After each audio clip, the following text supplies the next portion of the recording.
Ladies and gentlemen, fear not. The next episode of the relay is already done. I will upload it after this late night boxing talks. And y'all know the drill. Where you from? Where you at? What are you doing? You know what I mean? Um, there was a couple of subjects that slipped my mind that I guess I didn't get to talk about them as much as I wanted to. I'm gonna just post a link to Twitter for the people that want to come and join in the conversation. Shout out to Drew. Uh, Shout out to Drew and the conversation. Was goody AJJ? Was goody Turian? Was goody J St. Peter Antonio J? Hey, you know what I mean? Shout out to Drew for the conversation that we was having on Twitter about the Devin Haney situation and Vasil Lomachenko.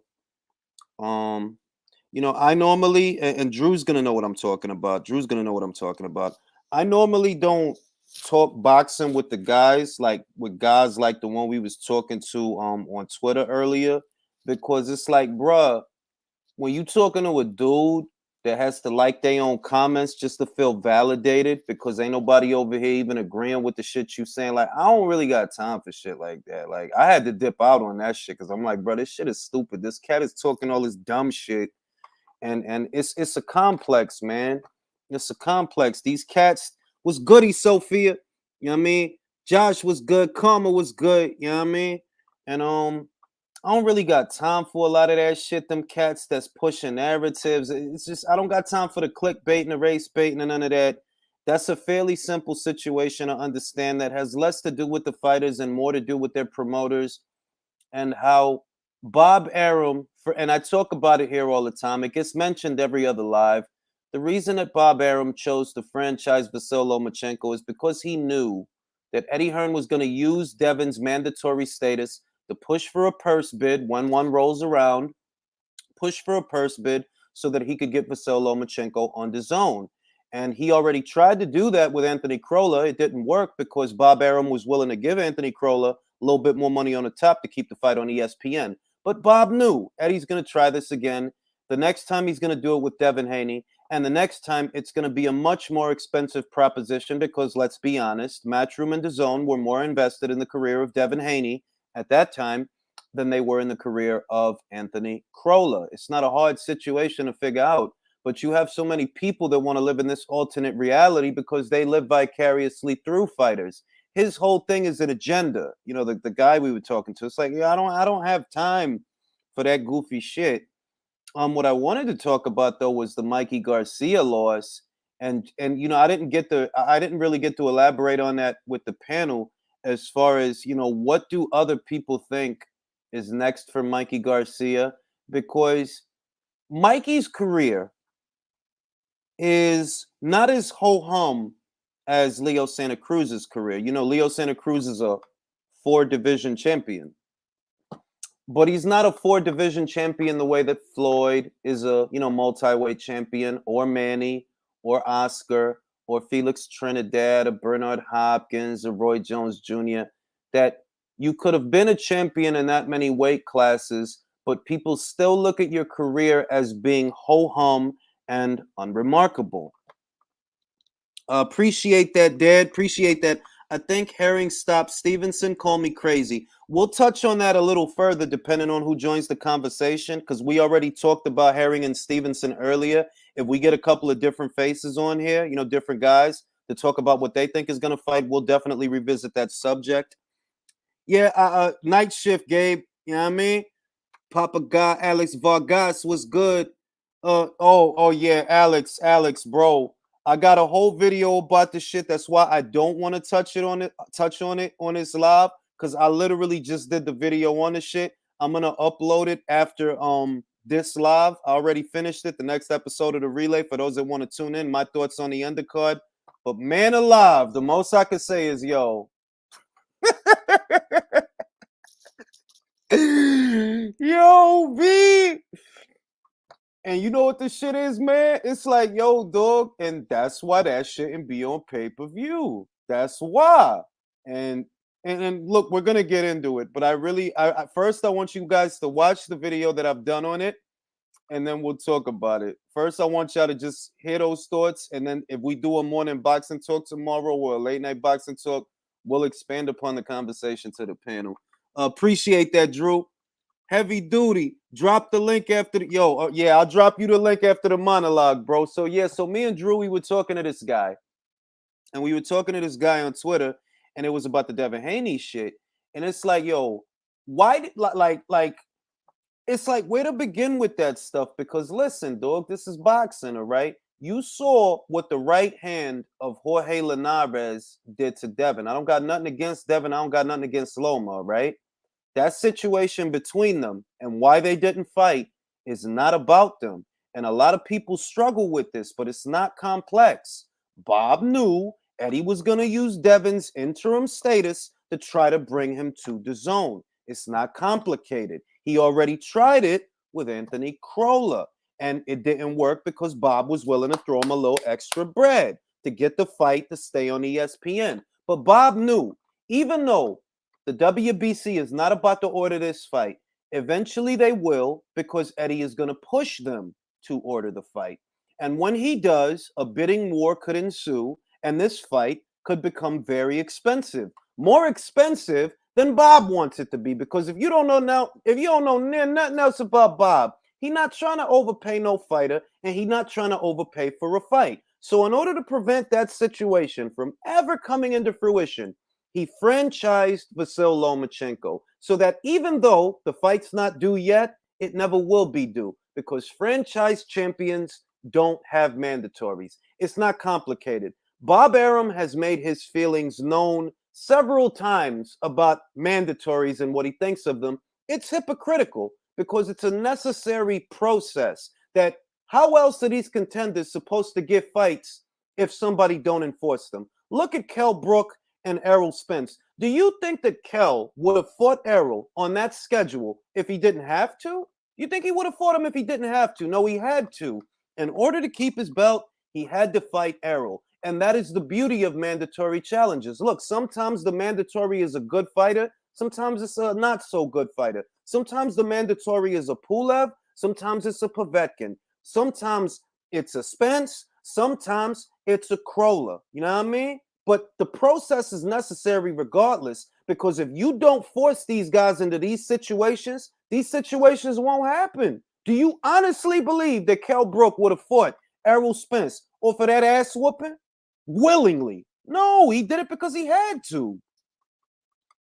Jules, they forgot we had a whole pandemic to cancel fights, and Haney had surgery and couldn't take the fight for 6 months. So exactly, bro. He had... Look, exactly. It's like, yo, it's so much wrong with the narrative that Vasyl Lomachenko ducked Haney. Do you realize that Haney had surgery? He wasn't going to fight Vasyl Lomachenko right away. And the WBC, they wasn't going to order that fight right away. So this, oh yeah, he ducked. That's some bullshit, bro. Like, it's not about the fighters. It's about their promoters and their platforms. That's what it's always been about. But naturally, you have people that push that tribalist narrative, that clickbait narrative, because they got insecurities. And I hate to say that because I don't like talking about, people in their shit. But it's like, yo, it's just a lot of insecure cats that live vicariously through fighters to validate themselves. Because here you have a guy who has to like his own comments to feel like he's saying something poignant. It was a guy liking his, like, bro, if you gotta like your own comments, that's just ridiculous, bro. That's like giving yourself a stranger. Like, the fuck?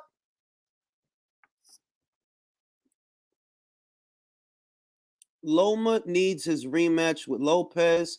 I don't know if he needs it, but I wouldn't mind seeing it. Leo was good. WB was good. Battle was good. Go Mark, go Mark. Adele was good. Damn, I didn't even know. Finished watching the morning live stream. Julius got another one going. And I got an episode of The Relay coming up. Arum is the same man who only gave Hagler a title shot when the Massachusetts Senators and Kennedy's threatened Bro, Drew, these cats don't know boxing history. They base everything they know about boxing about 5 fighters that they follow and what they see on YouTube in certain YouTubers' videos, certain YouTubers who don't even follow the whole sport of boxing. You think that these cats know what was going on in the 90s of boxing, in the 80s of boxing, in the 60s of boxing. Man, these cats won't study for a SAT, much less study boxing. But this is where they get their information from. This is their source of boxing news. These cats that spin these narratives. And look, I say it in every video. I said it about Glovegate, that I understand why the guys on YouTube is lying about shit, because they know it's a lot of goofy motherfuckers out there that are giving money to keep lying about that shit. But the people that actually believe that shit, it's those people that something is wrong with your brain, yo. That you need to believe this shit just because a fighter you like lost the goddamn fight. You got to go way left field with the shit. This is my other hoodie. I bought 2 hoodies via Errol Postal. If you want to know it all and know it all in good style, Errol Postal. I'm advertising Levi's. I ain't get that Levi's endorsement yet. Let's try Errol Postal with the sharp-ass hoodies. The navy blue. I had the ruby red before. I got the navy blue now. So styling and profiling with this boxing knowledge. Aye! You know what I mean? Not fabricate money, but fabricate narratives. Hey, Mark, if you want to be real, the United States fabricates money all the time. But that's a conversation for another day. Yeah, man, it's so much stupid shit with boxing. I said this the other day, that boxing is the only organized sport where the fans don't know jack shit about the sport. MLB, NHL, NBA, NFL, you name it. The fans are queued up on the sport, its infrastructure, how it works, what it takes to win a game, etc., etc. Boxing is the only sport where motherfuckers won't know that a 10 count is not a 10-second count. It's not a 10-second count, bro. It's at the discretion of the referee. The referee is looking at the fighter and making the assessment himself based on his expertise and the story of the fight, whether or not the fight should go on. It's not a 10-second count, but you still gonna have cats on YouTube. They'll get 15,000 views for a video about how the count was too long or the count was too short. Like, it's only in boxing, bro. Only in boxing.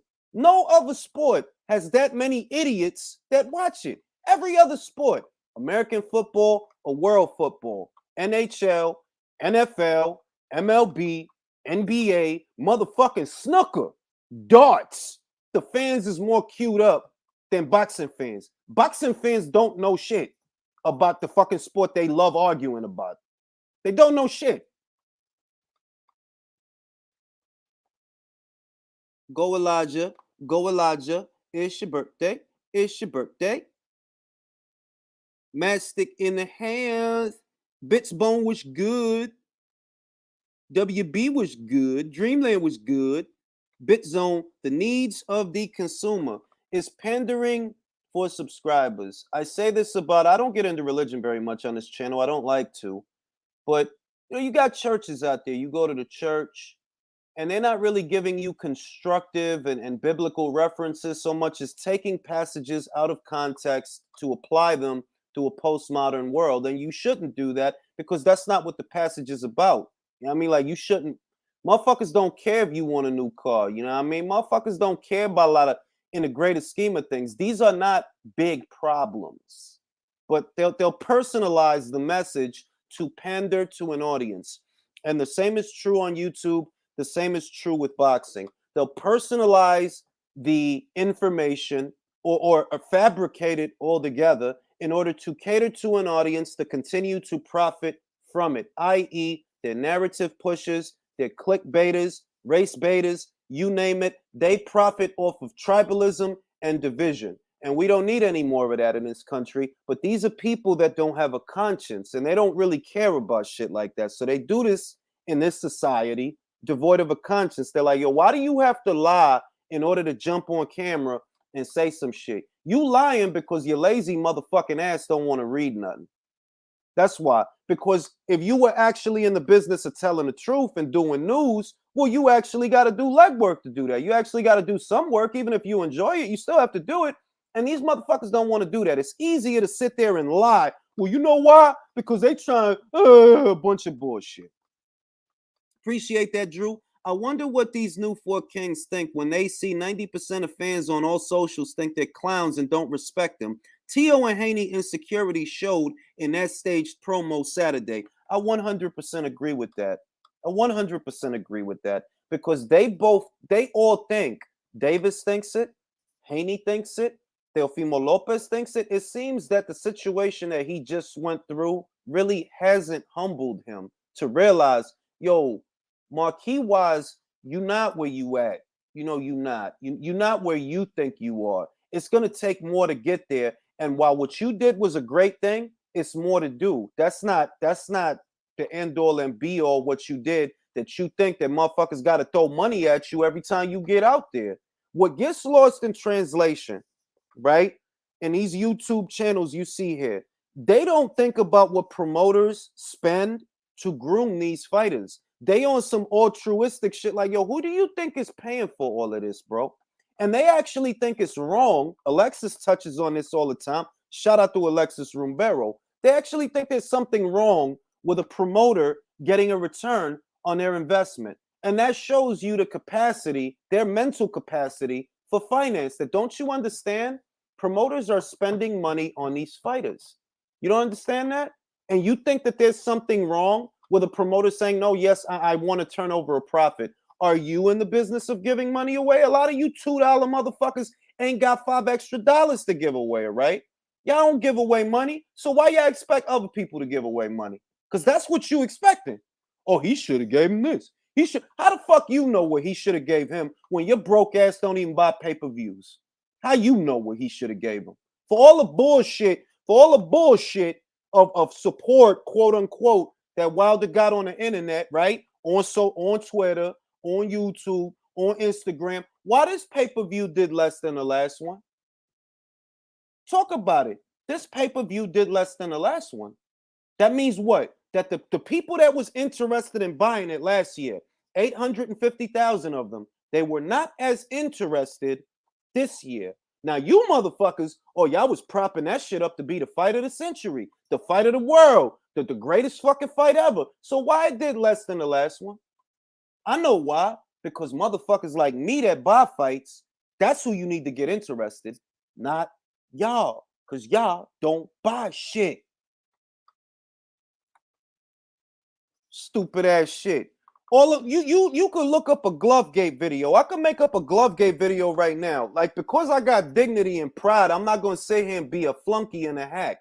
But if I wanted to sit here making fucking Glovegate videos just for a couple of dollars, shit, I could do that. That's easy. It don't take no thought to do that. Play a little music in the background and talk a bunch of shit that ain't proven. Anybody could do that. You know what I mean? And you see these videos, they'll do 15,000 views, 250,000 views because somebody's trying to get money, right? But where were those people when it was time to buy the fight? That's what I want to know. Where were those people when it was time to buy the fight? I bought the fight and I don't even fucking like Wilder or Fury, but I bought the fucking fight. Where was y'all? Tio is Apollo Creed in Rocky 2 stage where he knows he won against Loma but did not beat him. And he don't want to convince himself he can in a rematch. Look, I told you, Drew, to me, ain't no motherfucking reason. If you confident in your abilities, if you confident, if you don't feel that it was a flash in the pan, if you don't feel like you just nicked it, yeah, I'll do a second fight for more money. Hell yeah. What y'all saying? That if we do the second fight, I get more money to beat him? Oh yeah, bring him. Bring him. I'll beat him again. I'll beat him worse. I'll knock him out this time. But you see how they move it. Nah, I don't gotta fight Loma. Why? I beat him. But you fighting Cambosos though. You fighting Cambosos. Do you think that, like, real just dollars and cents, bro? Dollars and cents. Don't you think that you'll make more money fighting Loma for a second time than you about to make fighting Cambosos?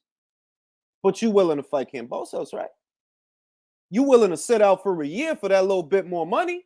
So why you can't? I mean, like I said, I'm not one of these people that's crying Loma River because your people fucked up. You didn't put a rematch clause into the contract. Your people fucked up, all right? That's on you. So it ain't even that. It's just the way you moving. Look, they offering you more bread for a second fight.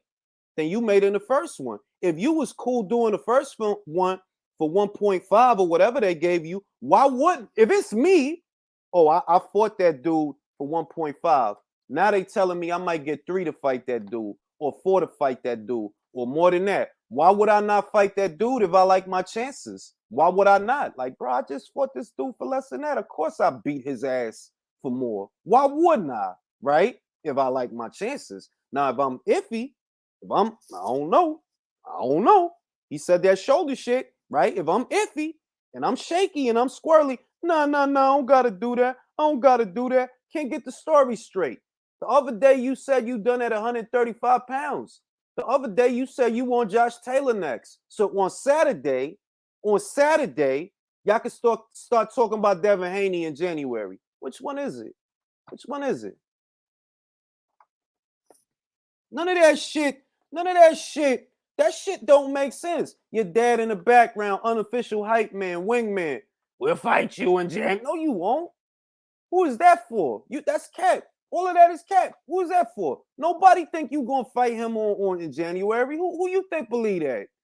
Who do you think believe that? After it took you a year to fight Cambosos, who you think believe you gonna fight Devin Haney? Who you think believe that y'all believe will fight that dude, right? Nobody believe that shit.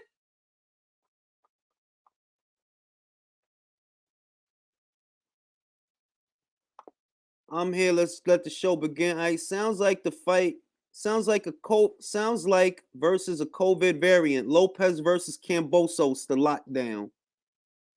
A lot of that shit is a bunch of stupid ass shit. To me, it's some stupid ass shit. Like, man, listen, man, it took you a year to fight Cambosos, but you want me to believe you gonna fight this motherfucker in January?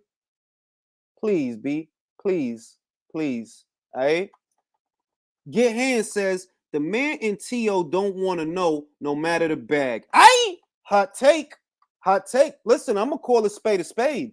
There's a lot of people out there that think that he's scared of what will happen in a rematch. I'm not saying that he is. I can't speak for him. I'm kind of a mind reader, but that's another story, right? But, there's people out there think he look at that shit like, nah, I don't want to have to do that again. I did that and I'm going to move. But I'm like, if I like my chances, right? Like if you told me, yo, draw this picture and I draw it and then you was like, yo, draw it again and I give you more money, I'm going to draw it again. If you told me to do something, yo, do this, I'll give you this money. And then you come back, yo, can you do that again? But I give you more money. Bang, I'm going to do that. Why not? Why wouldn't I? I hope Josh Taylor waits at 140 for T.O., Haney Tank, and Ryan's Huckleberry and teach one of them a lesson and then go after Crawford. Yo, low key, I'm going to tell you, Drew, a part of me don't even want him to fight Crawford so that they don't do the sucker shit and move up there and start snatching up vacant titles. A part of me low key want for him to stay right like, man, fuck y'all little cats or y'all little 5'5", 5'2" motherfuckers. Fuck all y'all little motherfuckers. I'm going to stay right here with my 5'9", 5'10" ass and I'm going to wait for all of y'all. Y'all ain't going to win a belt on my watch. If you want a belt, you got to go through me, son. Straight cheese, son. A part of me want him to do that because I know as soon as he leave, everybody going to move up. As soon as he leave, everybody going to move up. Now, I'm a 2-division champion. I'm a 3-division champion. I wonder, and I'm not joking, and once again, I am not a member of nobody's street team. I do not run no interference for fighters. I wonder if T.O. really want that fight. This ain't no motherfucking featherweight. You realize that, right? This ain't no motherfucking featherweight. The same way that your size got Loma's respect, Josh's size might get yours because you was the dude, you fought a skinny ass Masayoshi Nakatani, and after the fight where he said, no more tall guys, dad. No more tall guys, dad. Nobody want to talk about that. Bro, I ain't never heard the shit that I be hearing now. Fighters say, Devin said, I got more followers than you. No more tall guys, dad. What planet is this? Yeah, I want Taylor to stay. Yo, low key, I want him to stay there for a year, B. I want him to stay there for a year. Like, man, fuck the bullshit. Stay right there. and don't let none of these little 5'5", 5'6", 5'2" motherfuckers move up to 140 and grab a belt. Because so long as he's there, they not going to do that. They not going to, like, really, do y'all really want to know? Y'all don't really want to know. Bro, you don't want to know with a guy that you beat. You don't want to know. You beat that dude, but you acting like you don't want to know. Like, man, you could do that again, except this time it's for more money. What's the problem? What's the problem? It's more money. We all know you're not going to fight Devin. We know that. Like, not right now. You know, not right now. Not one fight from now. Not two fights from now. You'll fuck around, fight Barboza before you fight Devin. That might end up happening, right? So what's the problem? If Taylor stay long, Regis will be gunning for a rematch. But is Regis in a position to get one? I don't mind a rematch. I don't mind Regis getting to run that back. But is he in a position to get one? They not gonna run through Ramirez a pro grade for exactly. Motherfuckers is not. Yo, look, man. Look, man. Regis is dangerous for Teofimo. I'm not one of these oversight, like, nah, Regis is dangerous for Teofimo. Regis is dangerous for Devin Haney. Ryan Garcia wouldn't sneeze in Regis Prograde's direction. Davis, forget it. Forget it. Forget it. He is a threat. He by himself is a threat to every single one of those peacocks at 135. None of them want to do nothing with him, let alone Josh. I wonder, yo, y'all really want Josh or y'all want Josh to move up? What is it really? Because the way that I see the way that Lopez is moving, I'm about to post a link in the chat. I see the way Lopez is moving, and to keep it real with you, right? If it's me, Devin Haney's not riskier than Josh Taylor. Vasyl Lomachenko is not riskier than Josh Taylor. Those is more winnable fights than him. But you telling everybody you want him, and I'm wondering, is you saying that knowing that he gonna go up? You trying to make it sound good, in other words, like, I'm gonna make it sound good. I ain't gonna fight them, and I ain't gonna fight him, but I'm gonna say I want him because he more dangerous than them, knowing that he is moving up, knowing that. So what I would like for Josh to do in Scotland, shout out to the Tartan Tornado. What I want Josh to do, yo, you know what? Sit tight, bro. Sit tight. Let Crawford fight Evanesian or somebody after Porter, right? Let him fight Evanesian or somebody, right? Josh, sit tight, B. Sit tight and wait for these midgets. Wait for these little dudes to come up. Like, you want my belts, right? I'm right here, bro. I know T.O. will fuck up the fight. He'll fuck up the fight because he don't want to go to the UK. He don't want to go to the UK, and he want to catch weight. 140 has grown men. Then 147 has Virgil waiting in his prime when T.O. Haney and them go up. The clock is ticking on a charade. That's what it is. It's a motherfucking charade. Hollywood charades. Post a link in the chitty chat. I want to talk about Mikey Garcia. And I want to get people's thoughts on what they believe his next move will be, because it was revealed that the pandemic delayed his retirement from boxing. Apparently, he was going to retire, and he decided to wait because of the pandemic. All right, so we got like 10 fucking people in the chat. All right, I'm gonna start off. Drew. Yo. You know Mikey Garcia, he got upset by Don Flamenco from Mike Tyson punch out. He got upset by Don Flamenco. So what do you think his next move is gonna be?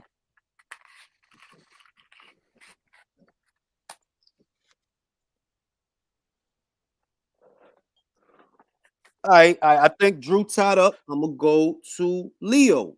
Leo, perdió el Mikey Garcia la pelea. Yep.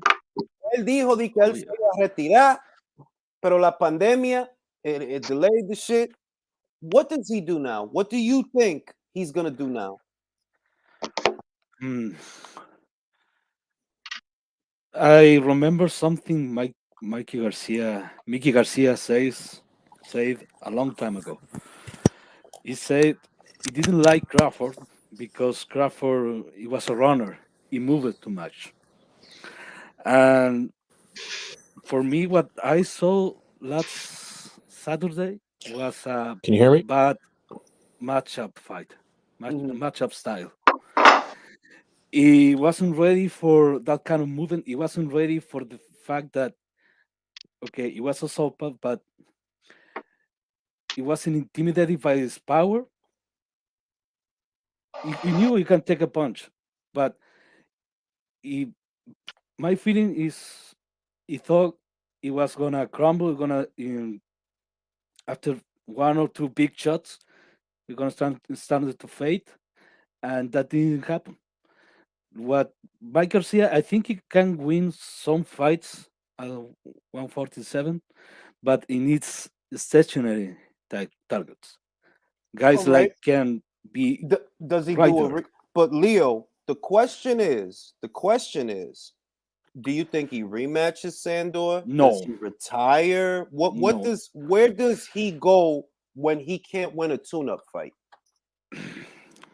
and he needs a guy somewhere that can stay with him and fight. Not a guy like it's gonna circle the ring and jab him. He needs a guy to fight.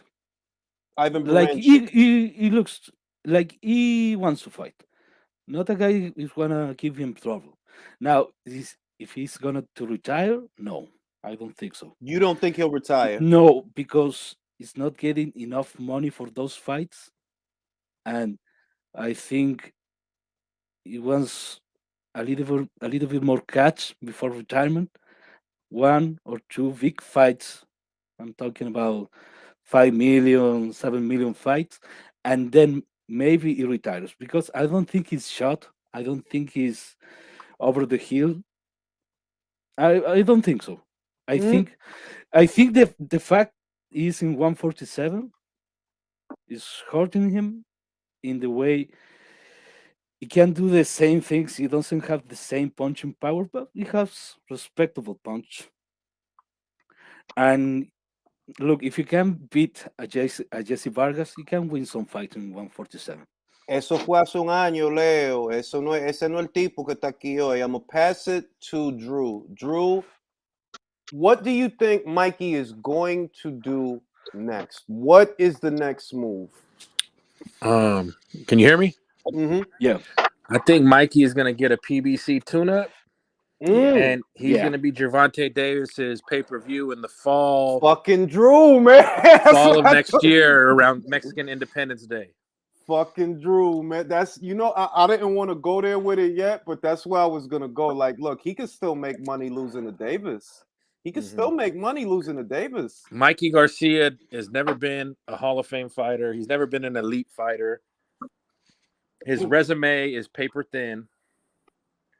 Well, this is the thing about Mikey. This is the thing He about doesn't live a Mikey. fighter's lifestyle. He's a part-time fighter. He uses his training camps to get in shape.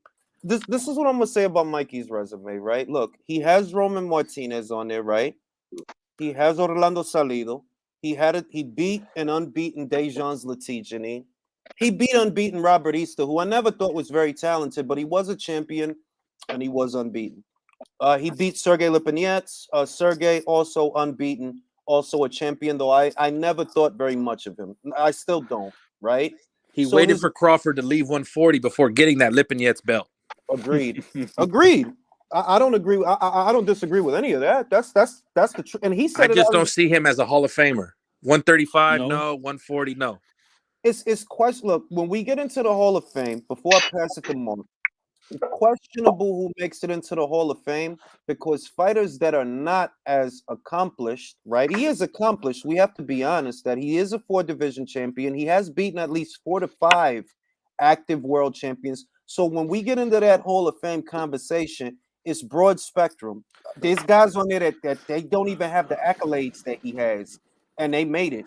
Mark, Before you what? pass it, I just gotta say, and Broner's four division and Broner's resume, whether he won or lost them, is better than Mikey's. Well, I'll say Broner fought better guys, but he Yeah. didn't get the W. But he did fight better guys, and that's the truth. He fought Sean, he fought Marcos Maidana, he fought fucking Mikey. But then again, think about it like this: if we're gonna say that for Broner lost to Mikey. So, yeah, I mean, it's dicey. Mark, what does Mikey do next? I think he's gonna have 2 fights. I don't think the last fight is gonna be on PBC because I don't think they're gonna have the money. But I do think his next fight will be. I think it's gonna be Mikey versus Victor Ortiz or Robert Guerrero, one of the two. And then after that, he'll go back over to the zone, and he'll have his last fight will be against Amir Khan. I don't think Khan's gonna stick around that long. You see that things are falling apart for Amir Khan and Kell. Amir Khan on his Twitter on his Instagram feed yesterday. It was up on his Instagram story. He mentioned that he would look to fight Mikey Garcia next. I gotta pause on that one. Let me just pause on that. Yo, Amir Khan. You know why I like Amir Khan as a human being? Like, I know that as a boxer he could get on our nerves, but he has no shame, bro. He has no shame.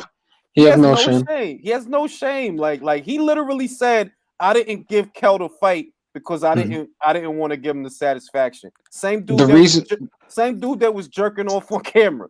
The reason I see it happening is because they both want paydays, and both of them will get that payday out in Saudi Arabia.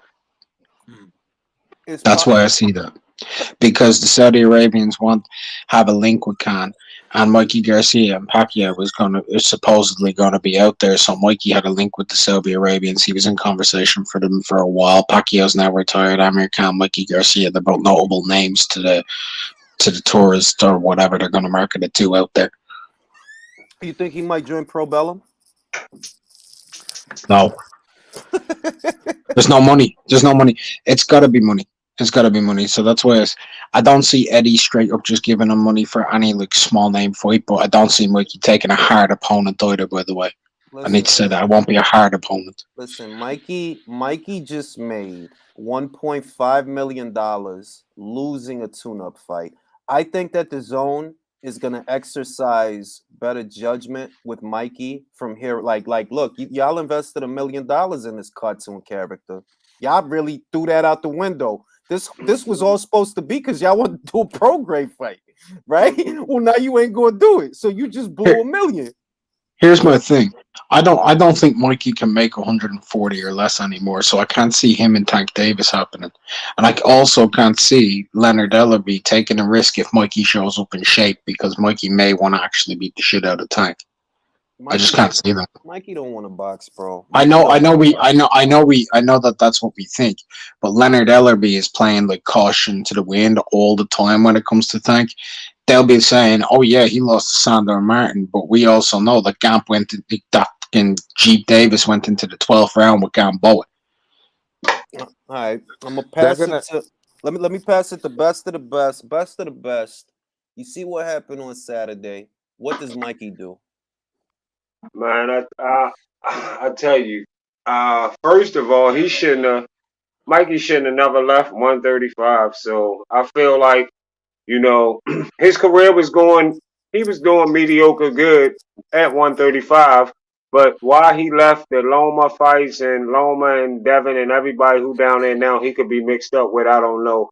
So right now, with him taking that loss that I seen him take, which was clearly looked like a cherry pick gone wrong. I think he should try to lose the weight and go back down. He could be successful at 140. I don't know if he could get back to 135 and be as comfortable, because really he looked kind of fat the other night. I'm gonna tell you, Bess. I don't think that dude could even make 35. I'm kind of with Mark that I don't feel like he could make 40 comfortable. Did y'all see him during the pandemic though? I know.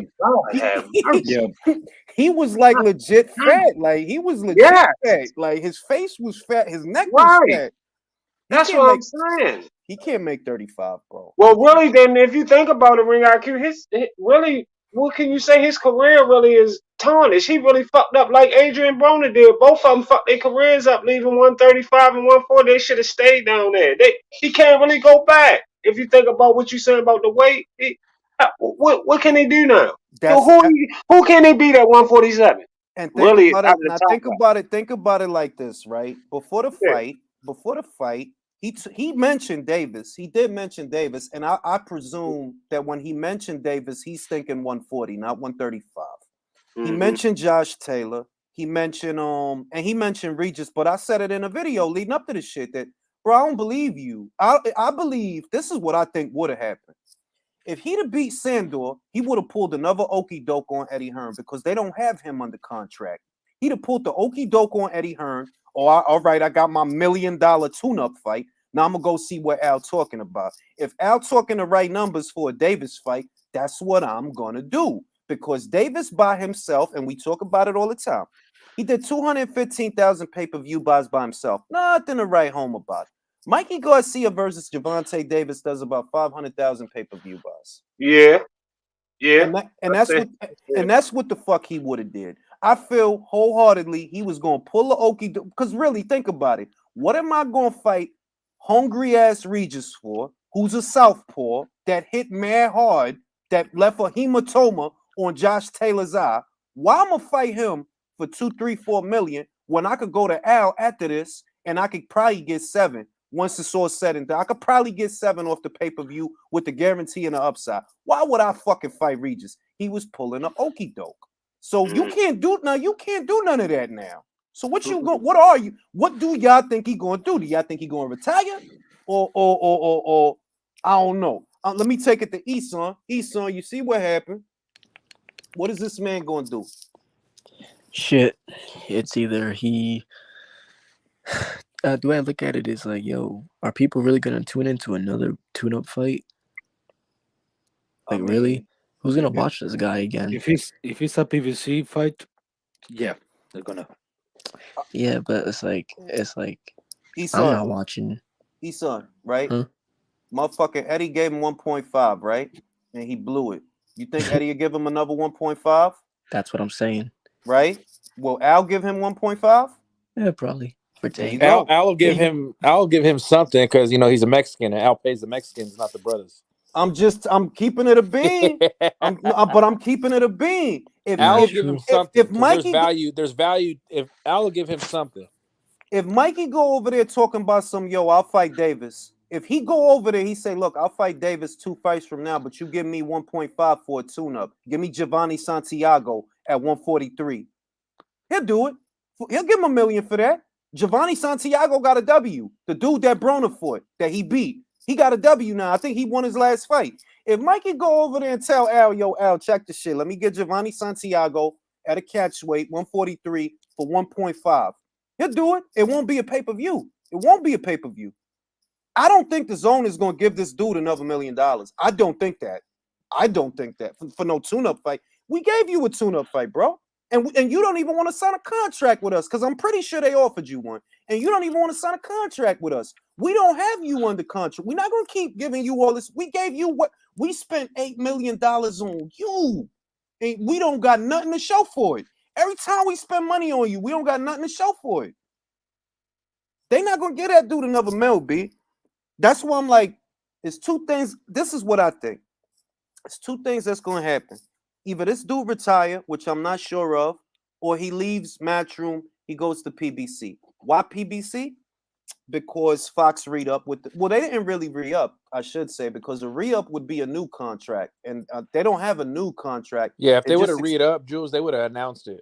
Yeah, they didn't re-up. They extended the old one. They exercised their option. At least that's the story that's out there. They exercised their option to have another year. So it's still the same contract. And I'm thinking, look, man, Mikey versus Davis, right? Because of the Chicano fans and because of the people that already bought Davis pay-per-view, 400, 500,000. Yeah, 400, 500,000. Yeah, that's a realistic number. All you got to do is get Mikey fake back in the winner's bracket. That's all you got to do. Get him Giovanni Santiago or somebody. Or get him not Lipinets, but just get him. Hey, Jules, Al might need Mikey too, because let's say, what do you think it is? Let's say Canelo stays with PBC and, okay, Al, I want 3 fights next year. Can they afford to give Canelo 3 fights and do the whole roster, get the whole roster fights? No. Was Canelo taking $120 million of their budget? No, because they about to get washed. They about to that look. Did you? I don't want to talk about the undercard because the video I did is about the undercard. No, yeah. But yo, look at that undercard, B. You think? Yeah, because let's say Canelo gets past Caleb. Okay, Al, I want my little February mandatory against a top 10 guy, and then I want that big fight in May against Charlo or Benavidez. Can they afford Canelo? I don't honestly look. Everything. It's like Fox was willing to put up. Well, not Fox. Fucking Showtime. They was willing to gamble, right? Not the first time they blew money on some shit that didn't pan out, right? They willing to do this now, and they gonna give it a look, right? When them bars come back, and they look, man, we in the red, B. We in the red. They gonna be like, nah, B, we can't give you that, yo. We can't give you that. That's why I'm like, a part of me feels like a Charlo fight is a possibility. It's possible. I do feel it's possible, but I also got to look at it from Showtime angle. They're like, yo, y'all really put up 40 million? Whatever, 50 million total guarantees, 10 for Caleb, 40 for Canelo. Y'all crazy. That shit not gonna do 1 million bars. Y'all crazy. It's not going look, it's not. That shit gonna flop. And with that undercard, that shit is doo-doo. Doo-doo. Who the fuck want to see Ray Vargas after damn near 2 years of nothing? Nobody want to see that dude. What's a Ray Vargas? A former super bantamweight champion that ain't done nothing in the last 2 years except vacate his title. Are you talking about the broken leg guy? Mm-hmm. Yep. Yeah, no, I know. And then how many dudes on PBC are just waiting for a fight? Jules, you got Danny, you got Porter. I mean, look. Not Porter. You got Danny, you got Thurman. You got Boots waiting. All right. Hold on. Thurman ain't waiting for no fight. Thurman's retired. Bro, Thurman said that he's not going to leave 147 because of all the opportunities. I read that shit. I was like, yo, what the fuck? Bro, what are you talking about, bro? What opportunities? Porter got Crawford, right? Errol got cataracts. Who you going to fight? Ugas? Ugas is mad the WBA ordered him to fight somebody. You can't get him. He got to deal with that. So what opportunities is you talking? I hope you're talking about Boots. Now, if you're talking about Boots, I'm listening. But you're not, and we know you're not. You're not going to fight Boots, bro. Get the fuck out of here. You know you're not going to fight that dude, bro. Get the fuck out of here, man. To me, that's the real question. Let's get on to that because I think we spent enough time on Mikey. What do y'all think is next for Keith Thurman? Retirement. You think he's going to retire outright? That he's just not going to come back at all? Andre Berto. That's a possibility. He's ranked. That's a possibility. But beyond Berto, this is not all culminating to an Andre Berto showdown. No, if he's gonna fight, it's gonna culminate with an Errol Spence showdown. All right. Then retirement on pay-per-view. So then the question becomes, who's more damaged? Let's take it over to best versus the best. Who's more damaged goods? Keith Mr. Glass Thurman or Errol Glass Eye Spence? More damaged goods. I would say Earl Spence is more damaged goods at this time right now because I would say that's strictly just off of him, just the shit that he done been through for as far as the accident. And another thing is just Earl Spence just has he never really showed me nothing with the man down shit. Like all the man down talk, I never really got a chance to catch any type of really man down type of situations with Earl Spence and the Mikey Garcia fight definitely was a big disappointment. So I really had Earl. I had my thoughts changed on Earl Spence ever since the Mikey Garcia fight, and then when he just now with him going through the accident shit and all of that, I just think that he in a worse position when you say damaged goods than Keith Thurman. I'll say this, right? Because like Keith, you right. Errol done been through some more traumatic shit than Keith. Because he car accident and then his eyeball was about to fall out and all of that. So he definitely fucked up. But Keith is fucked up too, B. Keith been sitting around eating ice cream, going bald. You know what I'm saying? He can't get a contract from Bob. He losing hair. He get a haircut, make the shit look worse. How you get a haircut and make the shit look worse? For that, you might as well kept the ponytail and combed it to the front like Boris Johnson. Why y'all think Boris Johnson walk around like that? Bro, he bald in the front. He take the hair that's in the back and comb it to the front. Him and Trump do that shit. Take the hair in the back, comb it to the front, right? Keith is fucked up, and Keith has not fought in 2 years. So forget Killer Instincts. He ain't got him. And I don't think Errol has him right now either. You can't sit out for that long and stay a killer. No way. Errol hasn't had a man down since Ocampo in 2018. It's been 3 years since it was man. But I agree with old boy that just said that Errol's been his physical prime has been beat out of his body from the accident. I agree. His whole resistance to pain has been beaten out of him. Look, you tore your retina in sparring with headgear. With headgear. All right. And Errol never added those wrinkles to his game to be a southpaw. I mean, he was never, and that's why, look, you could go back to videos that I did in 2018 when they were trying to liken him to Floyd. And I'm like, nah, bro, he not that kind of boxer. Like, Errol's the same age as Canelo, and he didn't live in the gym. None of these dudes do. Nah. Like, yo, for you to be Floyd, and I, you know, I hate that motherfuckers do that shit with every young fighter that shows a jab, you know, because that's any young fighter that he next Floyd. No, he won't. Errol is an action guy. At his best, he's an action guy. That's what he is. Floyd, pure boxer, right? Errol not gonna be that at 154 with them big kids. And the other thing is, who like, yo, look, I'll tell you right now, Errol don't beat Castaño. And I've been saying that for 3 years. He don't beat that kid, man. Errol don't beat Boots. No. Boots is gonna hurt that boy. And people don't want to believe it. I've been saying that for a minute. I've been telling people that, like, Boots, I'm going to tell you, Boots and Virgil Ortiz, I'm going to tell you right now, everybody else better hurry up and do what the fuck they going to do anyway and get out the way, because Boots and Ortiz is not playing. They coming for them belts. They want them motherfucking belts. They want undisputed, both of them. And even them two fighting is going to be a hell of a good fight. But that goddamn Boots, if he really what we think we looking at, because I know what y'all thinking, I'm feeling the same way. I can tell we all feeling the same way. If he is really, really what we are looking at, I even have to say to my top guy, 147, Bud, he is a problem. I would tell Bud he's a problem. Oh, Bud, Bud needs to see him sooner than later. Let me shout out the Cash App and the Super Chat. Tony Boswell, I appreciate the Cash App. Appreciate you. Josh Lopez, Mikey Garcia versus Danny Garcia at 150. I mean, I don't rule it out, but I don't think that happens. I don't rule it out because they're both fat, right? Danny is not no motherfucking junior middleweight. Let's get that right out the way, bro. You 5'8", 5'7".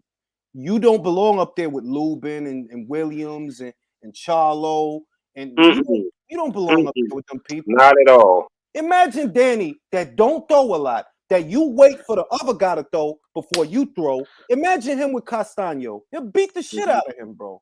The shit. I think Lubin will knock out Danny Garcia too. Because he's sturdier and he is southpaw. I'm like, yo, who is Danny? Realistically, who the fuck is Danny gonna fight at 154? Right. Victor Ortiz, probably. You probably Danny's still living off that damn Lucas Matisse fight. He damn sure ain't gonna fight that big ass dude at 154 from Maryland, from DC. What's his name? Start with a J. Not J. Right, the one that fought. I think him and Charlo had or him and who did he have? Talking about Gallimore? No, the black guy with the crazy haircut, like a mohawk haircut, like at 154. Look, if we run down, let's just run down 154. For Sebastian Fundora. Look, that's what I mean. Look at all the guys at 54. You talking about guys probably got 5'10", 5'11" frame. Rehydrate somewhere to 160 to upwards of 160, right? Fundoria, motherfucking Gallimore, Jackson, Williams, Charlo, Castaño. I know you're not going to go to Australia, so let's get Tim Tszyu out of here. I know you're not going to go to Russia, so let's get Kurbanov out of here. All them cats that I named, probably beat the shit out of Danny Garcia. I think Tony Harrison jabbed Danny Garcia head off. His head off. Like, yeah, Tony can't take the greatest punch. I understand that. But he tall enough and long enough. Danny don't get close to this guy. He got slow feet. He always has slow feet. The reason he hit hard is because he plants his feet. But the reason he got slow feet is because he plants his feet. I'm going to tell me he going and get close to Tony. I think the whole top 15 beat Danny Garcia. Yes. The And whole top 15. Back to Boots. The only Danny thing I need to see sucks. from Boots is what I saw from Usyk against AJ. How does he handle getting cracked? Yeah. That's all I need to see from Boots. And the punchers won't try him because we talk shit about Keith, right? But he's a puncher. He is a puncher. We talk shit about Errol, but he's supposed to be a puncher. Crawford is busy.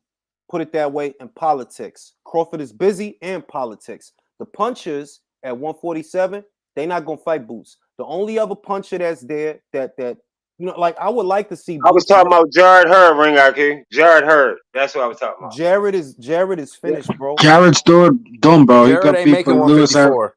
He got beat by Lewis Arias in his last that dude fight. He finished. done. Like, and Oh, look, okay. yeah, Okay. he's one of these guys that stayed at a weight too long and it sapped all his strength. Because remember, the fucking Arias fight wasn't that at middleweight? Yeah, it was. And don't make it like people who are like, oh, it's Arias, he can bounce back. Lewis Arias got beat by Luke Keeler. Just put it into perspective. That's the level we're talking here. Lewis Arias has a robbery draw with Rosado where he lost pretty much every round. Yeah, and this boy Sebastian Fondora, he nice too. Well, he was meant to fight against Sergio Garcia out of Spain, and I think Garcia got an injury. That would have been a really good fight because Garcia can box his tits off. Mm-hmm. I got another super chat. Liam proved he still got enough to beat. Yo, this is what I'm trying to look. Liam Smith will beat the shit out of Danny Garcia. Liam Smith will fuck that boy up. That's what you motherfuckers. If I say that right, motherfuckers at first they gonna laugh like I'm dead ass. Liam Smith will beat Danny Garcia. Like y'all think it's a game. Like that's not a game. Liam not coming. You got to stop him because most people thought Liam beat Kurbanov. You'll go over there. Let's just put it blunt. Most people thought Liam beat Kurbanov, man. You think Danny gonna go to Liverpool? That's a 7-figure payday to go to fight Liam for any one of those PBC guys. If it's easy money, then go get it. But every time you say that, they're like, yo, these cats don't want to travel. Y'all think that the whole world is easy money for these cats, but they won't travel. If it's easy money, yeah, I'm going. I'm gonna go to fucking Liverpool and get the money. But I bet you he won't go to I bet you he won't go to Australia for Tim Tszyu, and he's still green. He won't go to motherfucking Liverpool for no Liam Smith. He won't go to no Russia for no Kerbin. It don't matter what you offer him. He won't go. Him and a lot of other motherfuckers won't go. But let's be honest. Let's fuck travel aside here for a second. Danny wouldn't fight those guys anyway. He wouldn't. He think he's a star, and he not. Which is the funny part. Like, yo, bro, He don't want to be playing gatekeeper to these guys. He want big name. There's way more of a chance we get Danny Garcia versus Keith Thurman too than we see any of those dudes getting in there with a Jerron Ennis or a Virgil or a Gilles or whatever. Anyway, there's way more chance of that happening. Danny Garcia, Thurman too. I don't even think they take that fight with the guarantee Heyman will put up. No, they won't. No, of course not. But there's more chance of that happening. They won't. Hell no, Danny ain't taking no damn Boots fight. Hell of course not. But there's way more chance of him fighting Thurman in there. Listen, way more chance in a rematch. Porter did this shit right. If I'm Porter, right, like say I'm Porter, yeah, you got a young, strong guy in Virgil. You got a young, strong guy in Boots. I done fought damn near everybody this division has seen the last 7 years, right? You know what I'm gonna do? I'm gonna go fight Crawford because I get more money fighting Crawford than I get fighting y'all. But if Porter's fighting Crawford, Danny, where that leave you? Keith, where that leave you? Y'all motherfuckers not gonna fight no Ortiz and no Boots. Y'all not. Y'all gonna run. Y'all gonna get out of here, B. Y'all, Danny getting out of there. He told me he want to be a junior middleweight. Right. Porter can go fight Crawford and give us a fight of the year, lose, and still get another 7-figure payday his next 2 fights because of that. I think he gonna get knocked out and retire, which is cool. I like Sean. I think he got one of the better podcasts on YouTube. I think he does great commentator work. Also, the camera loves him. He sound good. He come across well, so he's good. But cats like Keith is a cornball, bro. Like I said, yo, you got a haircut and look worse. That shit don't happen like that. Like usually, motherfucker get a haircut. He pull some bras that day before it start to grow back. He got a haircut, look worse. Bro, Keith Thurman's completely dumb, man. He's like, bro, he's Samson. He's Samson. He cut his hair, he's done. He's way more damaged than Spence. I know people were asking that, but Keith Thurman without his hair is fucked. Bro. What about Jules? What does Thurman? JoJo Diaz do? Who, JoJo? I mean, look, JoJo. What's he gonna do? Sit out. He's gonna wait for Ryan to come back. He's gonna sit out, bro. He's not gonna fight Haney. You know that. And okay, one more thing. If you're Virgil Ortiz Sr., how long do you put up with Golden Boy making Virgil second fiddle to Ryan's bullshit? Look, the second the contract is up, I'm going to the second the contract is up, I go to Top Rank. I don't go to Matchroom. I go to Top Rank. You could say, oh, I'm gonna go to Eddie for the bread. Yeah, you're gonna get bread. You're gonna get bread, but you won't get fights. All right. Now you go to Top Rank because they got the platform. They got ESPN, which is huge in America.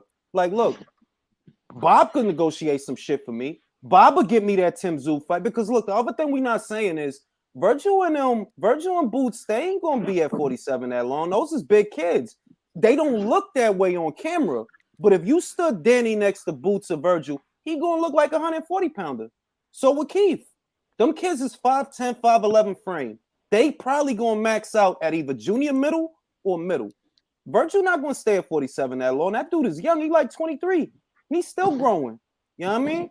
They gonna end up at 54. So if it's me, yeah, PBC got the run of the place now. But I know at least with Bob, I could get in position via the WBO, and maybe I could force a situation because he always had a way with the WBO. He always did. Yeah, the way Golden Boy moving him now is just disgraceful. It is. He look. Virgil is low maintenance. He don't bitch. He don't moan. He just fight. Get him a fight. He'll fight, and it's over. And knock the guy out and move on to the next one. No fuss, no muss. All right. I feel like those that want legacy that go that route that you say, Ring Out, as far as fucking with Bob, because some of them, I think some fighters stay away from Bob Earn because they want that protected type of career anyway. They don't really want to fight nobody for real. They done heard they can make a couple dollars just to get in and fight, blah blah blah, and put on a little show for somebody they could beat up, and they go run over there with the PBC. They don't want to go with Bob because they think Bob puts you in to get killed. But I love Bob Way. I think Bob Way is the best way. Exactly. Bob will say, like, okay, you want to make 10, 20 million? We're gonna build you up, and when that $20 million fight come, you might get your ass kicked, but you still gonna make 20 million. Listen, goddamn right. Let me tell you a short story, Battle. Short story, right? Ray Vargas was not always with the PBC, right? Emmanuel Navarrete, when he was a WBO champion, I believe it was at 122, before he moved up, because he had 126 now, right? Emmanuel said, yo, Ray got my number. If he want to fight, all you got to do is call me. Not but a few weeks later, Ray go to the PBC. He go to the PBC. That was January of last year. He like, oh, I'm going to the PBC. Fuck y'all. He don't fight. He don't fight at all. He dropped his belt. Then earlier this year, they ordered him Gary Russell, Ray Vargas. The fucking fight don't happen. They ordered that in January of this year. The fucking fight don't happen. Come to find out, oh, so now you don't got a belt, right? Because you vacated it from last year to get out of people bothering you. Vacated it. You were supposed to move up to fight Gary. You don't want to do that neither. So you're going to stay at 122 with no belt. It's like, yo, it's just like that. Like, yo, they seek refuge on PBC Island. They do. Because that shit happened right after Navarrete caught. Like, yo, he got my number. He could call me. We could unify. He could call me. There it is. The rest is, as they say, history. Shit don't happen on its own. You know what I mean? As far as we talked about the Mikey shit, we talked about the Thurman shit. What else is going on? So I feel like I'm missing something. what is going on with Tank Davis You know fighting this damn Ramirez? What's his name? Rolly Ramirez. What is listen, going on with Floyd and li- what are they doing with that? What's going on with listen. that? I talked to Ronnie. Shout out to Ronnie, right? I talked to Ronnie. Ronnie actually convinced me that we on deck for upset. And I'm going with the upset. I'm going with the upset because Rolly is not a good boxer. He is not. But he fight like the slow kid in class. Like, man, and he'll just swing. You He know, fight like Sloth and Goonies. bang. Listen, Rolly is not coming here for no jab, right? He not coming here for none of that. He coming here to throw. That's it. And he might hem you up and throw you. All right. That's what he did to Yigit. I'm like, yo, you know what? The moment might be here where he gets upset. So I'm going with Rolly Romario for the upset. If that's what's gonna mess around and happen. I just seen what's his name? The guy that worked with Floyd over top Ellaby. Leonard Ellaby. I just seen a video with him saying somebody asked him about Josh Taylor at 140 and he said Josh Taylor don't bring nothing to the table. But Rolly does. But I said, Rolly does. wow. I looked at that like, wow, I literally couldn't believe he said that with a smile on his face and look, nigga, that is terrible that they doing that shit to that boy career. That's Listen, to terrible. me, they ruined him. They ruined him as a fighter. I've been saying it for 3-4 years. They ruined him as a fighter. He could have been better. There was a time when I thought the world was his oyster. That was after the Pedraza fight. I understand that Pedraza was dehydrated, but I also understand that Davis was maybe 21 years old, right? And he Right. won in good fashion. So at that time, even when he fought Walsh in the UK, he fought Liam Walsh in the UK. I was like, nah, this kid got a future until the bullshit, until Munez and Ruiz and they was trying like, bro, Mares had not fought in 2 years and he lost the motherfucking to Leo. Why would y'all try to get him? Then when that don't work out, who they get him? They get him Leo. I'm like, yo, dog, like this dude's career is a joke. It's a And joke. all of them were getting pulled out of 126. I noticed that all of them was coming from 126 and he was fighting at 130.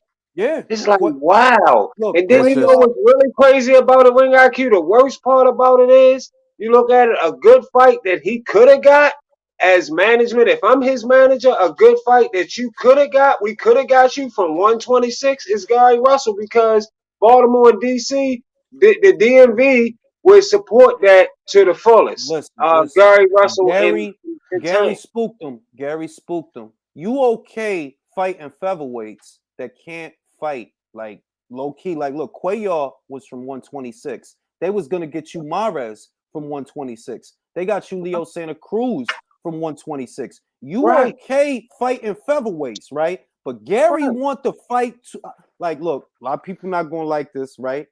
There was a girl, Alicia Baumgartner. They offered her the Mayer fight, right? And she wanted it. Like when they offered it to her, she wanted like, yeah, give me that. And that spooked them. Like, nah, we good. That's what happened. That's what I think happened with Gary. Like, yeah, Gary want that shit too much. Like, nah, he really want. Nah, we good. We not gonna do that. I'm waiting for Tank to run across his Ponce de Leon like Broner did. When that power don't, when that Mexican keeps coming, it's like just smiles. Well, Rolly and then see what Honduran, happens. Rolly Honduran. So I don't know nothing about no Honduran punch resistance. We about to find out, but I do agree with Ronnie. Ronnie said it earlier today. Shout out to Ronnie. He put it in a way that I envision it. Like, yeah, yo, Rolly don't box. Rolly fight like he got a book bag on. Yeah, because ever since Broner had that fight, he was never the same. Even though he got the gift. I think we do. I think we're due for an upset. I do. I like Ronnie convinced me, and I'm going with that.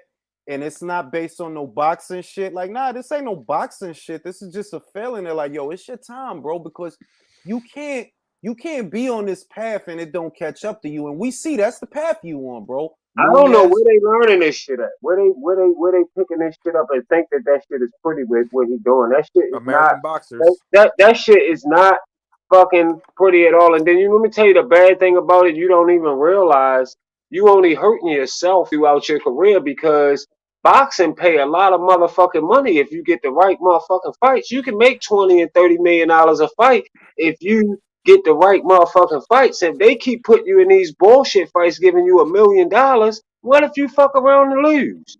Then you And, lose, well, and look, that's gonna make it even worse on you. that's what happened to Kovnowski on the Wilder Fury 3 undercard. They offered you Joshua for $7 million. Your people say no, thinking you gonna keep winning.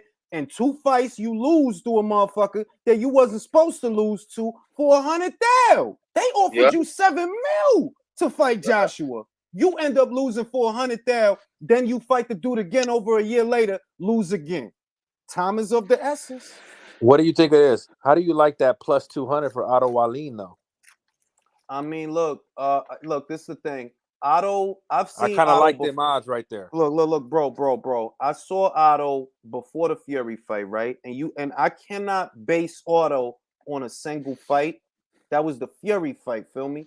Fury, and it's weird. I know a lot of people probably high on him, but I don't believe he has the punch that White has. I don't. White got a clean left hook that smoked Derek Chisora. Fury fought Chisora twice. He made him quit in his corner the second time, right? But he never knocked his ass out the way that White knocked his ass out.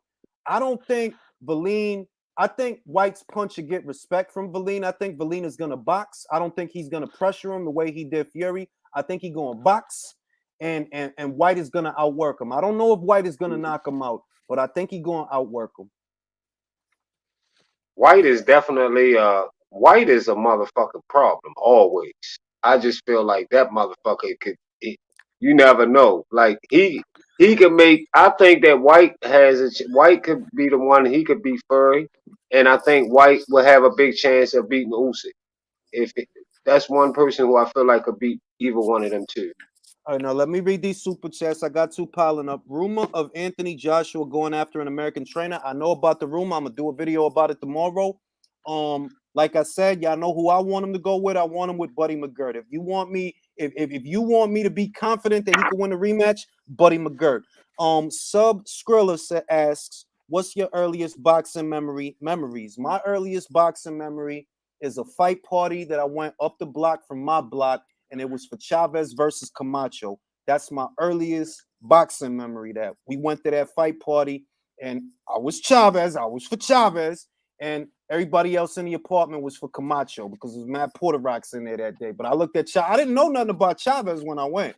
I just saw his record, and I was like, Chavez. I just seen like, he beat that many people. Chavez. I'm going with Chavez.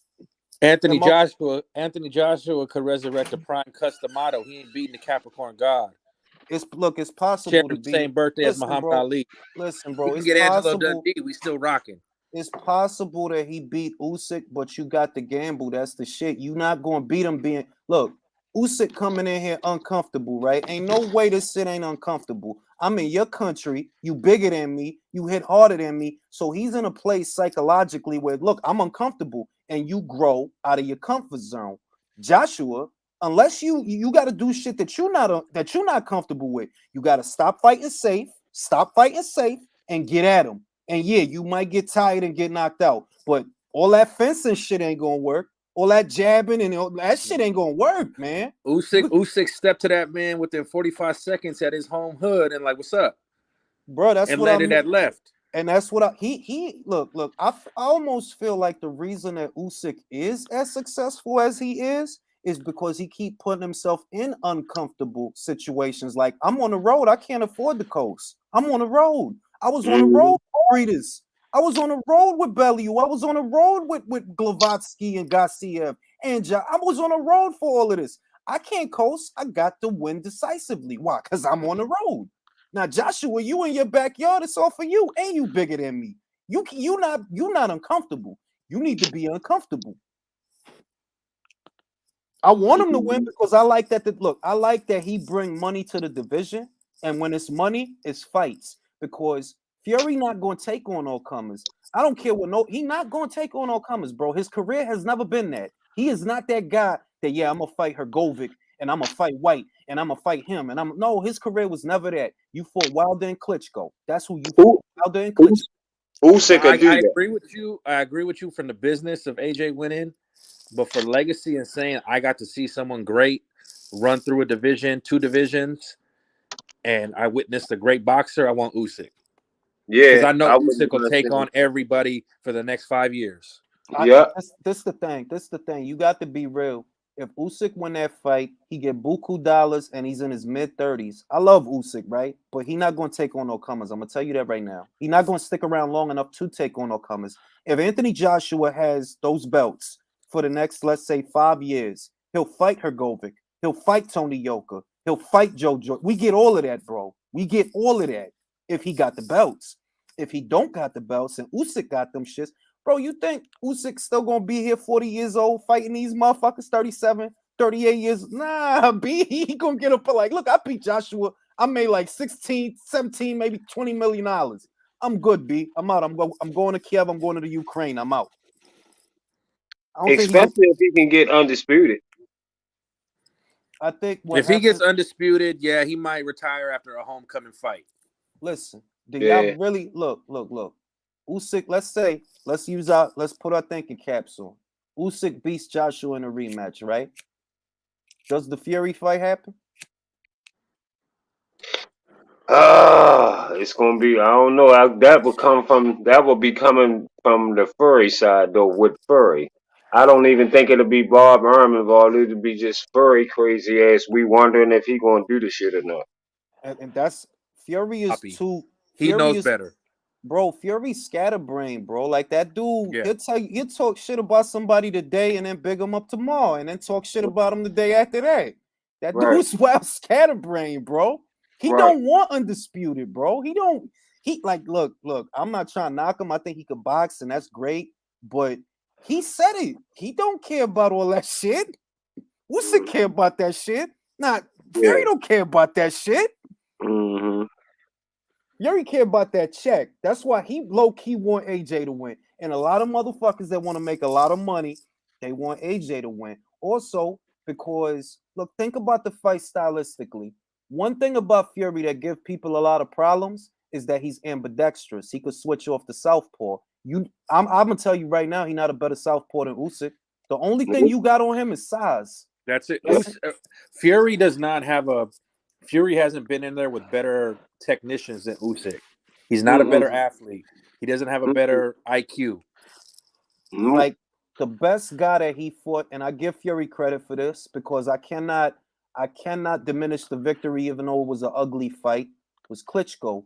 The very best technician that you ever fought was an orthodox fighter that needs to touch you with the jab to bring over the right. Usyk doesn't need his jab to shoot a lead left. I've seen it. Like, bro, he don't need to touch you with the jab to bring over the lead left. He'll shoot the lead left because he's quick enough to do it, and he got the feet to get out of there.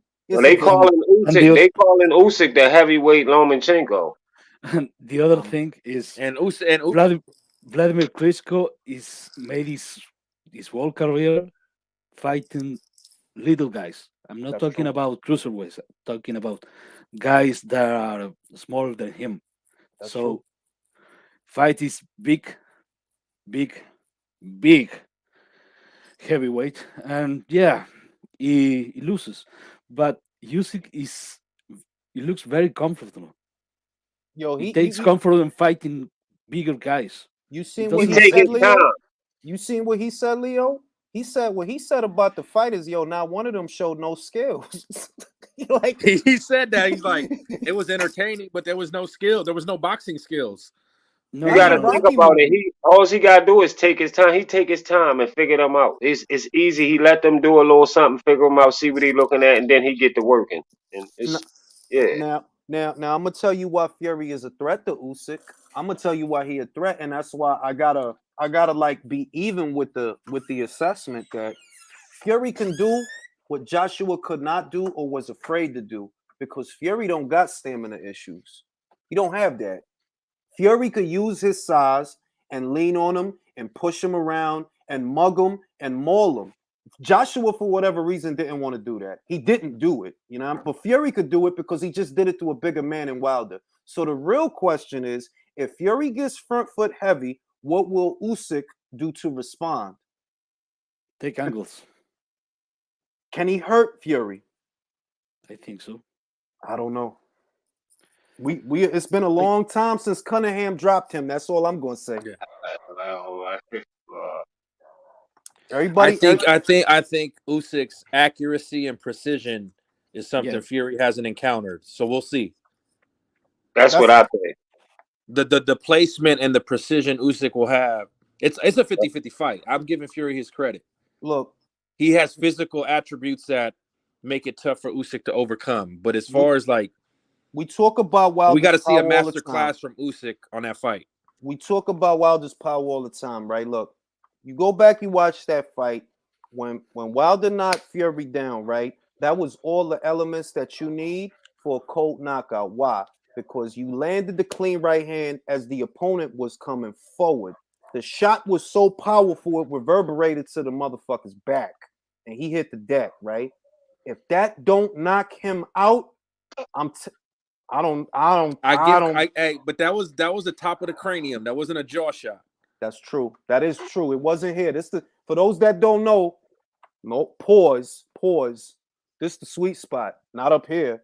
If it ain't a temple shot, then this the sweet spot. And it's true that punch didn't land on Fury's jaw. It landed on the hard part of his head. But it was hard, bro. And he was. It was hard. It was hard. But that's the fight. That broke his hand. Agreed. That's where it came from. If Fury land flush on Usyk, yeah, he could probably put Usyk down. If he catch Usyk with like something flush with one of his straight jabs, and then another thing about Fury is good about Fury is he is good with flicking the jab. He do throw his left jab. He used to sticking that in your face a lot when you don't expect to get hit with it. What I believe, the strategy I think that Sugar Hill Stewart and Fury would take for Usyk, we're not gonna box this fucking little guy. We mauled a man that was 6'7", 227 pounds. Why would we not maul a littler man than him that's 6'3" or 6'4"? Why would we not maul him? Forget all that angles bullshit. Maul him. And I believe that is the way to beat Usyk. That is how you beat him. Take all that boxing shit away. Take all that. How does Usyk and Papachenko counter that? Pivots and shifts. The only way to counter a guy that's coming at you like that he don't even care if he get hit, is pivots and shifts. That's the only way to get to the side of the guy and hit him from the side. Because if you stay there with him, or if you back up in a straight line, he's still in front of you and you still gonna get hit. So pivots and shifts. You pivot off and try to hit him with a counter. He's gonna have to do a lot of that shit. That's what I was getting at. Like, yo, can he do that for 12 rounds with a 277-pound bull rushing him? It's a hard fight. It's a hard fight. Like Usyk is special and all that cool shit, but that man is still 6'8", 277 pounds, bro. And he don't get tired. The beauty of it is Usyk's craving that. As a competitor, as a fighter, he wants that. That's what he knows. That's gonna bring the best out of me. That challenge. Now this is the game changer, and I don't think Usyk watches this channel, right? But the game changer that nobody likes to talk about, Lennox brought it up, and I noticed it. Fury don't like it to the body. Fury don't like it to the body at all. If Usyk knows to go there, now you cooking with rice. But you got to go there regularly. It's not going to be just, I jabbed him in the first round. No, you got to go there regularly. You got to commit. Yeah, lead left hand up top. He's expecting that. But you got to hit him to the body. If you want to slow him down and stop him from coming at you, got to go to his body. You saying Wilder? You saying Wilder low jab to the body in the first round? I said, look, they said when the fight first got started, and the fight party that I was at, the people that was going for Wilder was like, oh shit, they was going crazy, and they said, oh shit, look at Wilder, look at the new style, oh he gonna fuck him up, and then I said. And look, Ring IQ, I said, hold up, just wait like 2 more rounds, and I guarantee you he'd go back to the other shit. And he did what I said. Let me break it down for you. that first round, it was working. Fury was not coming forward on him. As soon as Wilder abandoned the stab to the body, because that is what you have to do to Fury. It's just difficult, though. It's easier said than done. But that is what you have to do. You got to go to his body. Otherwise, just going to keep coming forward. Fury don't throw photo finish punches. He do a lot of stupid shit to get the punch out. That's why he don't be even landing clean like that, because he do a lot of stupid shit to land a punch. So for Usyk to beat Fury, yes, you have to go to his body, because I'm 100% sure Fury not no moron. Well, I'm gonna sit here boxing with this low ass man for when I'm this much bigger than him. That don't make sense. I done took shots from bigger guys than you. I'm more than you. And the way to offset that, pivots, shifts, and target the body. Pivots and shifts, target the body. Okay, I want to say this. If we saw the third fight, the Fury Wilder 3 fight, Fury mauled a guy that doesn't know how to fight in the clinch. That's true. You look, every knockout, Wilder's hands are like everywhere, except the place is supposed to be. Every time Wilder throws a hook, a jab, he doesn't defend himself. I think the second knockout, Wilder throws a left hook. Yeah, throws a left hook. Fury goes under, and Wilder, what does he do? He, with his arms down, he turns around to face Fury like, oh, nothing's gonna happen to me. Bro, it Bang. was wild. I used it for an intro. For those that didn't that want to remember what it. Wilder throws a hook, Fury weaves the hook. Wilder turns around like somebody tapped him on the shoulder, head out, chin out, everything out. Man, it's like, yo, this cat is wet. And once again, look, I'm not trying to knock nobody, but this is what people mean when they say he don't know how to box. Because how you gonna do that? He just weaved the hook. You gonna turn with your head like, really, B? Bro, he leaned in like he was about to give him a kiss or some shit, bro, con las trompas bien paradas, güey, así como que... Todo ahí afuera, todo Sí, ahí ándale, afuera. sí. And the other thing, Jules, with this, Fury's been able to get in everybody's head, from Yeah. Klitschko to Wilder and them. That ain't gonna work with the Joker. And I mean, it's not No. even. It's not even. Not just at all. that. Them It's the antics language ain't gonna, them barrier. pre-fight antics not gonna work. The language barrier prevents that from bothering him. Like just the fact that Usyk is not that proficient in English. Fury gonna be saying a lot of shit that's gonna go in one ear and out the other. Like, huh? What did he say? He gonna ask Crossy you. Like, he don't know what the fuck he's saying. Crossy, you not gonna tell him like, man, look, he said a lot of shit, bro. Like, all right, he said a lot of shit. He said a lot of shit. Julius, do you remember the value Usyk build up before the fight?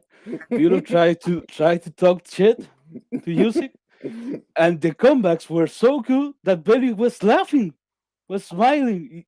He couldn't do it. Even if he tried to get inside his head, Usyk says like 2 words and everyone is laughing like, Bro, look, Usyk not going to take none of that shit serious. Like, look, like, this is the thing. And I'm not tooting my own horn, but I'm just being real with you. All that mind game shit with a Capricorn, it's not going to work. I'm just telling you, it's not going to work. Like, it's not.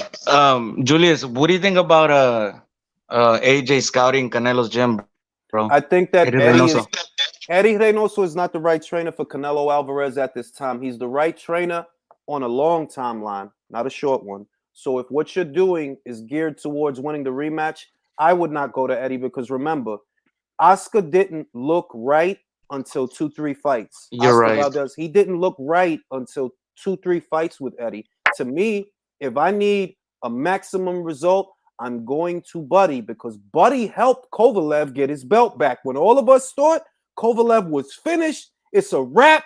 Who he went to? He went to Buddy, and Buddy got him his belt back. After that, we know what happened, but still, Buddy helped him get his belt back. So to me, you need Buddy, because Buddy knows how to take a guy that already has a repertoire, and he knows how to tell you what to focus on. Like, yo, focus on this, B. Don't worry about all that. Focus on this right here. Look at Callum. Leonard Castillo has never been stopped. He been in there with beef. He never been Yep. stopped. And Callum's going to be a problem at 175. He is. All right. So I take him over Joe Smith right now. I don't What know what happened Joe to Smith's that with the dude? inactivity. uh, And he's a live dog versus Beterbiev with the inactivity. exactly. Like as long as he keeps using his jab and steps into his right, yeah, he's a fucking problem. All right. What Joe, happened with Castillo? ¿qué fue? ¿Qué pasó con Castillo?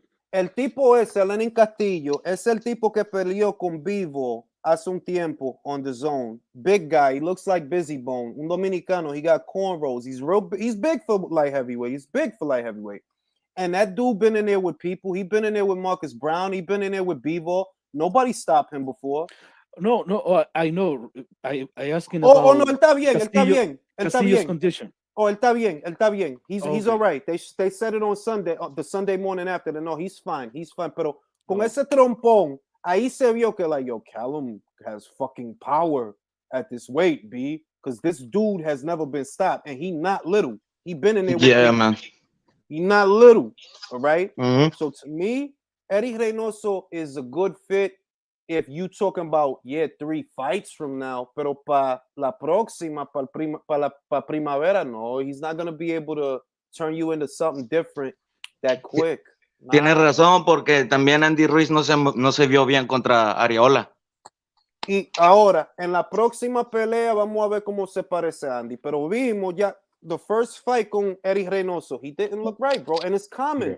Oscar got knocked down his first fight with Eddie Reynoso. He got knocked down. I think that was the Adam Lopez fight or before that. He got knocked down. So, to me, Buddy Eddie McGirt, Reynoso is like taking a fighter and giving them a new hard drive and a new Yes. CP, like a new processor in their brain. It takes time to upload. Exactly. It's not that Eddie's bad. It's that we know what you're doing. Para mí, de verdad, if I'm gonna be real, if it's not Buddy McGirt, give me Joey Gamache, who's good at making game plans, or Ismael Salas. If it's not Buddy McGirt, because you need quick results. You're not talking about long run. I don't even know that he's leaving Rob McCracken because he didn't say that, but he wants someone else in the corner. That's how I'm taking it. So I'm like, all right, I'm gonna do what Lomachenko did. I mean, what Teofimo Lopez did. He only got Joey Gamache for the Lomachenko fight. He don't have him now. He's not in his corner now for the Cambosos fight. So give me Joey Gamache for one fight. I need a different set of eyes for this fight. Jules, so Saturday. Yo, man. Shakur Stevenson wins. Does he turn into a peacock diva? Bob won't let him.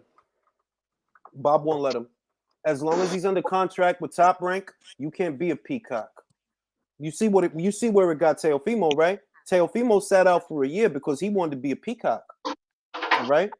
What's happening now, the winner of Saturday's fight is supposed to be able to get Oscar Valdez. The problem is, I heard this past Saturday, they're talking about Navarrete versus Valdez. En el 130. I heard that too, bro. That makes more money than Herring and Valdez, Shakur Valdez. So what do you think is going to happen? If Herring wins, he'll get Valdez. If you leave it to Oscar, what do you think Oscar's going to do? I could fight the winner of Herring versus Stevenson, or I could fight a little guy that likes to come forward in Navarrete, en el 130. Porque ya Navarrete sabe, y Beltrán of Zanfer, ellos saben que, look, we're not going to fucking get Gary Russell. We're not going to fucking get Leo Santa Cruz. We're not going to get none of those unification matches at featherweight. So what we might as well do is go up and fight Oscar. Yeah, there's no 7-figure fight for Navarrete at 126. And I heard that Shakur's asking a little bit too much money, man, to fight Oscar. Eso es lo que él no quiere entender que, mira, si Oscar tiene the fans, you the B-side. It's that simple, bro. It's that simple. And Bob's old now. Bob don't have no problem letting you sit on the shelf. It's the and you fuck it. Go ahead, play with yourself, because that's what you're doing. You playing with your own money, bro. Now, if you take what's there right now and you deliver, I'm gonna see que okay, Shakur is not be a peacock, no bullshit, no fuss, no muss. They do the fight. If you go in there and beat Oscar the way Oscar never been beat before, right now you can get the money. But you have to deliver. You can't want me to deliver and you haven't delivered yet. You have to deliver. This fight ain't even sold out yet. Yo, look, Tim Bradley, shout out to Tim Bradley. He said the tickets ain't selling like that. He said that. And it was on air. Tickets ain't selling like that. I'm not. I wanted to say something, man. It's because it's really hard for like investors to like invest in Shakur once they find out, once they know that he was hitting a girl, man. You know what I mean?